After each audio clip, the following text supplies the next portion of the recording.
Assalomu alaykum qizlarjonlar. Men Umidaxon Nizomiddinova.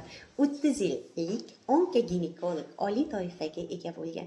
Lekin mana shu 30 yil mobaynida juda ham ko'p kasallarni ko'rdim, juda ham ko'p ayollar bilan ishladim. Lekin hozirgi paytda ham mioma kasalligi juda ham dolzarb mavzu bo'lib ketdi. Mioma to'g'risida juda ham ko'p savollar kelib tushyapti. Mioma bu o'zi nima? Mioma bu mushak bachadon mushak to'qimasini xavfsiz o'smasidir. Lekin mioma bu rak degani emas.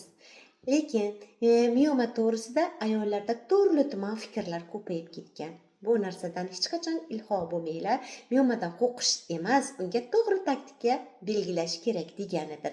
Agar siz to'g'ri taktika qilsangiz, bu narsadan qutulish imkoningiz yuqori bo'ladi. Tuzalmayotgan kasalliklar yo'q, tuzalmayotgan insonlar bor. Mioma xavfli holatda qanday bo'ladi? Miomada agar xavfli holatda bo'lganda, operatsiya kerak bo'lgan paytlarda ko'p qon ketishlar bo'ladi. Miomani tez o'sishlari bo'ladi. Homiladorlikda miomalar va bepushtlikda miomalar paydo bo'ladi. Bu paytlarda miomani operativni yondalish mumkin bo'lgan payt hisoblanadi. Agar mioma sekin o'ssa, u xavf bermasa, bunday holatda kuzatuv talab etiladi.